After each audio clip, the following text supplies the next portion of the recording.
बाणी भेजी थी किसी भगत ने मुझे, कहता जी ये बाणी खोलो गुरु जी, बहुत से लोग इस बाणी को सुना सुना के भरमा रहे हैं। कौन सी बाणी है? बाणी है, जल में कुंभ कुंभ में जल है, और बाहर भीतर पानी, फूटा कुंभ जल जल ही समाया, अरे बूझो बिरला ज्ञानी। अब ये बाणी कहाँ की है और कहाँ इन्होंने फिट कर दी, मैं तो हैरान होता हूं कि कैसे कैसे निकम्मे भरे पड़े हैं। निकम्मे ही बोलता हूं मैं, यानी किसी काम के नहीं है। अब बाणी कह रही है कि जल में कुंभ, कुंभ में जल है, यानी समुद्र में मानो एक घड़ा पड़ा है और घड़े में जल है। यहां तक तो बात समझ में आ जाती है, बच्चे के भी आ जाएगी। अब इस बाणी को समझाने वाले क्या समझा देते हैं देखो। मूर्ख, महामूर्ख बोलता हूं ऐसे लोगों को मैं। अब क्या बोल रहे हैं कि जल में कुंभ कुंभ में जल है, बाहर भीतर पानी, यानी घड़े के अंदर तो आत्मा है और घड़े के बाहर परमात्मा है। अब बताओ, मतलब कि हद ही कर दिए जिसको कहते हैं। इनको मूर्खों को इतना भी नहीं पता कि भाई आत्मा अचल है। आत्मा कभी घड़े के अंदर घड़े के बाहर नहीं जाती। आत्मा अचल है। गीता का श्लोक पढ़ो, कबीर साहब की वाणियां पढ़ो, कबीर साहब ने भी उसको अचल बोला है। गरीबदास जी की वाणियां पढ़ो, आत्मा को अचल बोला है। अचल, अचल विहंगम चाल। विहंगम चाल किसकी है? आत्मा की नहीं है कि तुम सोचो कि आत्मा विहंगम चाल से जाएगी। आत्मा तो अचल है निकम्मो, सुन लो मेरी बात। आत्मा अचल है। चलायमान कौन है? ये सूरत चलायमान है। घड़े में कौन है? सूरत घड़े में है। समझे? वरना तुम यही बता दो कि समुद्र है, पूरा समुद्र ही है, चलो ठीक है, उसमें घड़ा कहां से आ गया? घड़ा कहां से आ गया? किसने फेंक दिया घड़ा जाके उसमें? चलो तुम घड़ा भी फेंक दो समुद्र में, मान लिया, पानी जाके दिखाए अंदर। तुम नदी में घड़ा फेंक दो, घड़ा सीधा खड़ा रहेगा ऊपर की तरफ, पानी जाके दिखाए अंदर। इन मूर्खों को इतना भी नहीं पता कि घड़े में पानी तब जाता है जब घड़े का मुंह खुला होता है। मैं घड़े के मुंह पे लगा देता हूं, पॉलीथिन बांध देता हूं टाइट करके, फेंक देते हैं समुद्र में, जाके दिखाए पानी अंदर। निकम्मो, खुद तो तुम्हारा बेड़ा गर्क होगा होगा, और 2 4 5 10 का तुम और कर दोगे बेड़ा गर्क, और उसके बाद पिछवाड़े पे लग जाएगी पूंछ, और गली गली में रोटी के लिए, टुकड़ों के लिए मारे मारे फिरोगे कुत्ते बन के। क्या फायदा उसका? इतना भी नहीं समझ में आ रहा कि घड़े में पानी एंटर कैसे करेगा? द्वार के द्वारा। घड़े में कोई दरवाजा होगा तभी पानी एंटर करेगा। और पानी की मुक्ति कैसे होगी? उसी द्वार से बाहर निकलेगा तो मुक्ति होगी उसकी। समझ लो क्यों बोल रहा हूं, क्योंकि अगर सब घड़े फूट के पानी पानी में मिल जाए तो ना गुरु की जरूरत ना चेले की जरूरत। और ये जो काया रूपी घड़ा है, अगर ये फूट जाएगा तो सूरत कहीं से भी निकल जाए, 9 द्वारों में से निकल जाए, 10 में से निकल जाए, वो तो सीधे समा जाएगी समुद्र में। फिर भक्ति नाम की क्या चीज है भाई? कुत्ता भी एक घड़ा है, कुत्ते का भी शरीर है, बिल्ली का भी शरीर है, घोड़े का भी शरीर है। शरीर फूटा, घड़ा फूटा और कुंभ फूटा, जल में समा गया। तो तेरे ज्ञान की किसे जरूरत है भाई? किसको ज्ञान दे रहा है तू? सारे घड़े फूटेंगे अभी, देख कैसे लड़ी लगेगी फूटने वालों की। सड़क पे चलते चलते फूटेंगे सारे घड़े। जो घड़े के अंदर पानी है वो बाहर मिल जाएगा जाके। तेरे ज्ञान की जरूरत है किसी को? तेरे यूट्यूब चैनल बनाने की जरूरत थी किसी को? ऐसे मूर्खानंद घुस गए हैं इस अध्यात्म के मार्ग में कि क्या बताया जाए। आए हो तुम कहां से और जाना तुम्हें कहां है, यानी इस काया में तुम कैसे आए हो, क्या रूप है तुम्हारा। सूरत रूप है तुम्हारा इस वक्त, सूरत रूप में आए हो तुम इस घड़े में, समझे। सूरत फंसी है घड़े में, सूरत फंसी संसार में, और ता से पड़ गई दूर। किससे दूर पड़ गई, खुद से दूर पड़ गई। सूरत बांधे स्थिर करो, आठों पहर हुजूर। किसमें स्थिर करना है, अपनी आत्मा में लीन होना है। निकम्मो, अपने आत्म स्वरूप को प्राप्त करना है। धक्के खाओगे जन्मों जन्म। एक आम आदमी जब गलती करता है तो एक चक्कर काटता है 84 का, और जब कोई आम आदमी गुरु बनने की कोशिश करता है और 20-50 लोगों को भरमा के उनका जन्म बर्बाद कर देता है, तो बेटा अनगिनत चक्कर काटने पड़ते हैं 84 के। समझ जा, समझा रहा हूं अभी, समझ जा।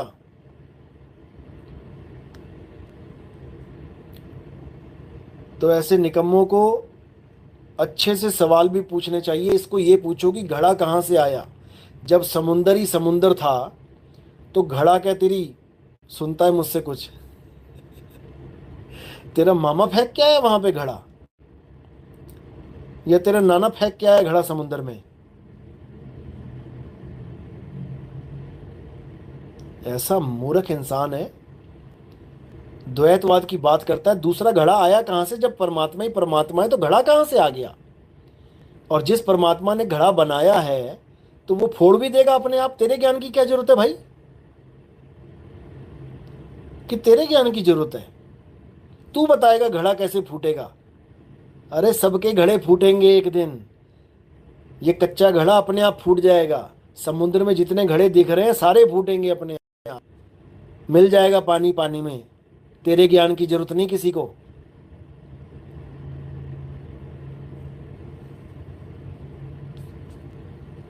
ऐसे ऐसे मूर्ख भरे पड़े हैं।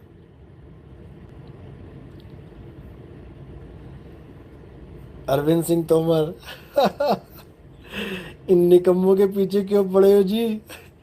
अरे ये निकम्मे भी तो मालिक के ही बच्चे हैं, इनको समझाना भी हमारा फर्ज है।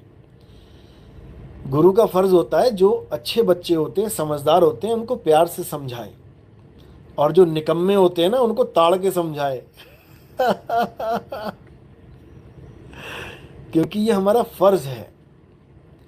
गुरु प्यार भी करता है और गुरु वार भी करता है, हाथ में डंडा भी होता है। इसका मतलब ये नहीं कि मेरा कोई दुश्मन है, बिल्कुल नहीं। इसका मतलब ये है कि आप अपने आप को बर्बाद होने से बचा लो। दूसरों को तो मत ही करो, अपने आप को बर्बाद होने से बचा लो। पप्पू कुमार, साई बंदगी सतनाम सतनाम।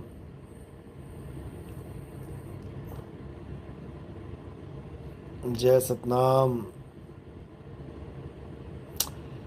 गुरुजी ध्यान मतलब सूरत को शब्द में क्या लगाएं, आंखें खोल के कैसे लगाएं। देखो,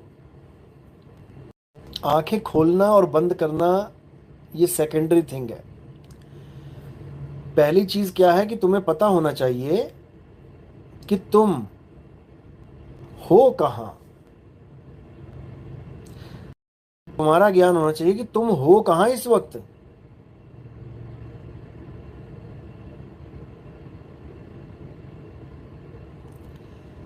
जैसे कबीर साहब ने एक उदाहरण दिया था, जैसे स्वान कांच मंदिर में भरमते भोंक मर्यो, और कहें कबीर नलनी के सुगना तोहे कौन पकड़े।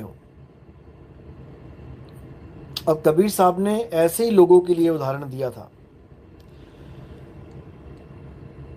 जो ये मान के बैठे हैं कि आत्मा शरीर के अंदर है। कबीर साहब ने क्या उदाहरण दिया, जैसे स्वान कांच मंदिर में भरम से भूख मरे हो। जैसे एक कुत्ता है जो कांच के बाहर खड़ा है, शरीर से बाहर है वो, और अपने आप को मान बैठा है कि कांच के अंदर है, यानी कांच के अंदर के नकली स्वरूप को असली मान बैठा है, और जो बाहर है उसकी तरफ उसका ध्यान नहीं है। जो स्वरूप बाहर है, जो विदेही स्वरूप है, विदेही मतलब देह से परे, जो देह से परे स्वरूप है विदेही, यानी कुत्ता शीशे से बाहर खड़ा है, वो शीशे से परे है। शीशा मानो देह, और जो कुत्ता है वो देह से परे है। अब शीशे में क्या है, प्रतिबिंब रूपी, प्रतिबिंब रूपी एक कुत्ता। अब उसको देख कौन रहा है, बाहर वाला कुत्ता। किस माध्यम से, सूरत के माध्यम से। अब सूरत शीशे में गई, प्रतिबिंब को देखा और भौंकने लगा। अब फंसा कौन शीशे में, सूरत। कुत्ता नहीं फंसा है शीशे में, कुत्ता तो शीशे से बाहर है, वो कभी फंस ही नहीं सकता शीशे में। सूरत फंसी संसार में। कुत्ते की जो सूरत है वो शीशे में है। अब उसने क्या करना है, अपनी सूरत को शीशे से निकल के, यानी घड़े में जो पानी रूपी सूरत है उसको निकाल के बाहर मिला देना है। फूटा कुंभ जल जल ही समाया। अब ये कोई पानी ना समझे इसको कि घड़ा फूट जाएगा, पानी वहीं रह जाएगा, अंदर नहीं जाएगा, बाहर नहीं जाएगा। अरे भैया, अंदर तो वो घड़े के आ ही चुका है ना, कहाँ से आया वो, ये भी तो बता दो।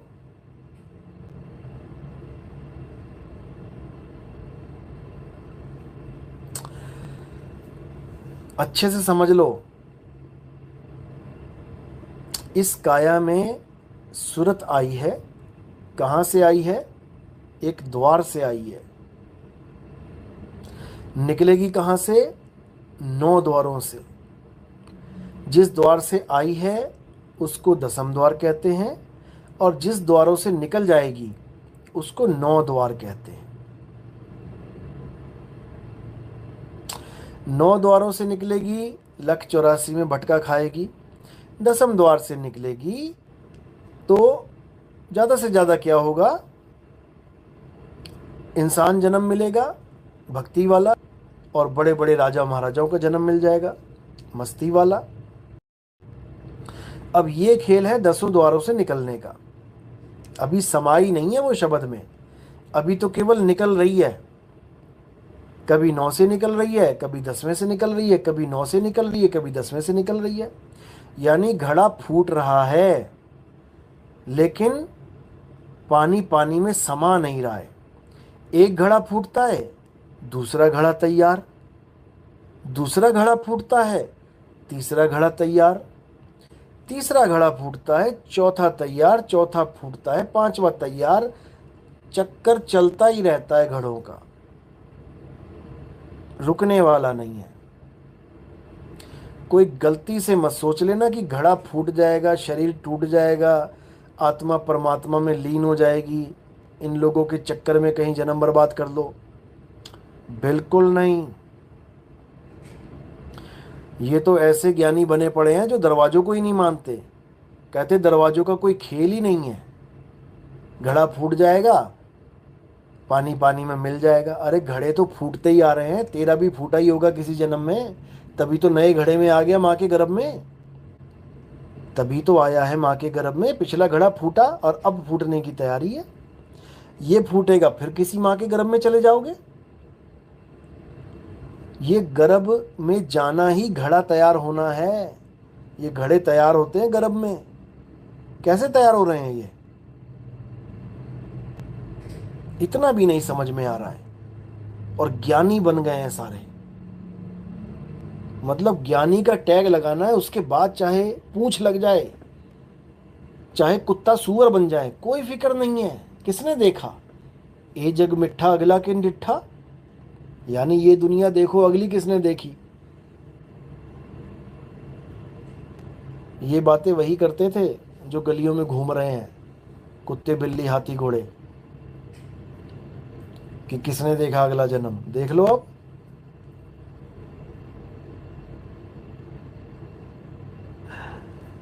तो भाई अच्छे से समझ लो, मुद्दा ये नहीं है कि घड़ा फूट जाएगा और पानी पानी में मिल जाएगा, ऐसा बिल्कुल नहीं है। नहीं तो सारे घड़े फूट ही रहे हैं, पानी पानी में मिल जाए। असल में सागर एक नहीं है। कबीर साहब की जो वाणी है उसमें, वाणियों में सागर एक नहीं है जो कोई सोचे कि एक सागर है। सागर दो हैं। एक है सुख का सागर, प्रेम का सागर, अनंत आनंद का सागर, और एक है भव सागर। अब ये जो घड़े बन रहे हैं ये प्रेम के सागर में नहीं बन रहे। ये घड़े कहाँ बन रहे हैं, भव सागर में बन रहे हैं। अब ये जो वाणी का उदाहरण दिया जा रहा है, कबीर साहब जो वाणी बोल रहे हैं, ये वाणी आनंद के सागर की तरफ इशारा कर रही है कि फूटा कुंभ, कि घड़ा फूट जाए और जल जल ही समाना, ये सूरत शब्द में समा जाए। समझ लो फिर से, बार बार नहीं समझाऊंगा।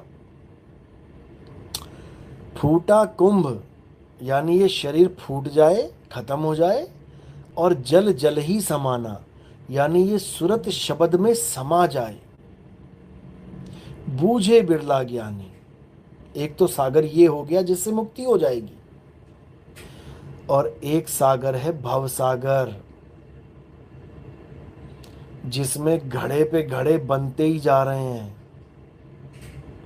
फूटते ही जा रहे हैं, उसके बाद फिर बनते जा रहे हैं। कौन बना रहा है ये घड़े, पूछो जरा इन ज्ञानियों से, किसको पड़ी है घड़े बनाने की। जब परमात्मा ये चाहता है कि घड़े फूट जाएं और आत्मा परमात्मा में लीन हो जाए, तो ये घड़े बना कौन रहा है, यानी परमात्मा से विरुद्ध कोई कार्य कर रहा है। परमात्मा तो चाहता है कि फूटे कुंभ जल जल ही समाना, फिर घड़े कौन बना रहा है। इनको सपने में भी नहीं पता लग सकता कि घड़े बनाता कौन है और ये घड़ा बनता कैसे है। पिता का जन्म क्या जाना है पूत। लोगों के सत्संग सुन सुन के बड़ी बड़ी बातें करना आसान होता है। चार हमारे सुन लिए, चार किसी और के सुन लिए। अनुभव ज्ञान बिल्कुल अलग होती है। आत्मा का अनुभव होता है।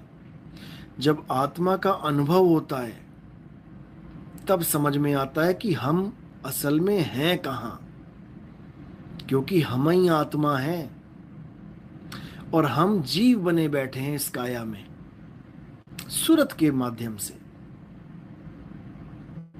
केवल सूरत की वजह से। और ये सूरत कोई ऐसा नहीं है कि केवल एक ही स्थान पे बैठी है इस घड़े में, कि एक घड़े में पानी है, जी हाँ बस ठीक है पानी है। अरे ये सूरत भी घूमती रहती है। ये मन माया इस सूरत को भी घुमाते रहते हैं, और तुम्हारे बस की बात नहीं है, तुम्हारी हिम्मत नहीं है कि तुम एक जगह टिक जाओ इस शरीर में। तुम्हें घुमा घुमा के इसने घुमा दिया है, चक्कर डाल डाल के घन चक्कर बना दिया है। जब तुम जागते हो तो तब तुम्हारी सूरत कहाँ रहती है, आंखों में। जब तुम सो जाते हो तब तुम्हारी सूरत कहाँ घुमा देता है ये मन? कंठ में। रोक के दिखाओ जरा, सारा ज्ञान धरे का धरा रह जाएगा।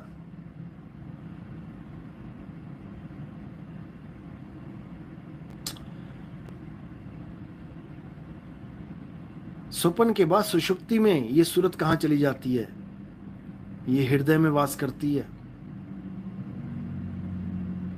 तुरीय अवस्था में ये कहाँ चली जाती है? ये नाभि में वास करती है। और तुरीय अवस्था में ब्रह्मरंध्र में वास करती है। अभी तो इन बच्चों को ये भी नहीं पता कि ये अवस्थाएं प्राप्त कैसे होती हैं। बस सो लिए जाग लिए, सो लिए जाग लिए, यही दुनिया है बस तुम्हारी। 4 सत्संग सुन लिए किसी के, बक बक करके, बकवास करके बकसंग कर दिया, हो गया काम। 2-4 निकम्मे आए, तालियां बजा के चले गए, हो गया, बन गया। ऐसे नहीं होता है। जन्म मरण का खेल है ये। वीडियो साफ चल रही है? आवाज साफ आ रही है? हाँ जी लिखिए, यस लिखिए अगर आ रही है साफ तो।